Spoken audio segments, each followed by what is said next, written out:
Avoiding the cameras, but Perry Kouroumblis couldn't escape police. The alleged Easey Street killer touched down in Melbourne just before midnight, marking the end to a manhunt that's lasted almost 50 years, as families of two women killed in 1977 continue to wait for answers. We've never been able to be this hopeful before. The 65-year-old was formally interviewed by police before fronting the Melbourne Magistrate's Court, charged with the murders of Suzanne Armstrong and Susan Bartlett, housemates on Easey Street in Collingwood. He's also been charged with raping Ms Armstrong.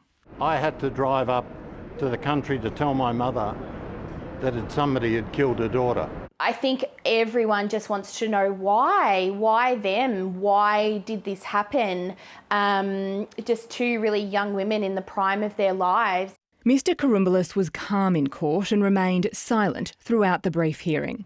He was just 17 when the two women were stabbed to death in their sharehouse. The crime baffled investigators and gripped the state, partly because Ms Armstrong's 16-month-old son was left alone in his cot in the Easey Street property for days. This year, he turned 50. He's really looking forward to getting this chapter closed and to not have to relive it every few years. For the past 8 years, Perry Kouroumblis has been living in Greece, the prime suspect, wanted but out of reach, a local statute of limitations preventing his arrest. But in September, his arrival in Rome sparked an Interpol red notice, Victorian police pouncing on the dual Greek-Australian citizen. I wanted to get up and have a dance because that was just the best. I don't think we've ever given up hope because the police have been fantastic the entire time.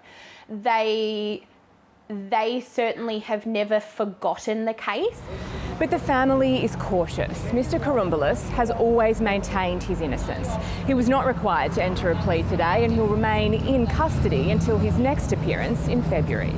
As another year ends, the new year brings hope the families of Suzanne Armstrong and Susan Bartlett will finally find peace. Let them rest properly. Syan Vallance, ABC News, Melbourne.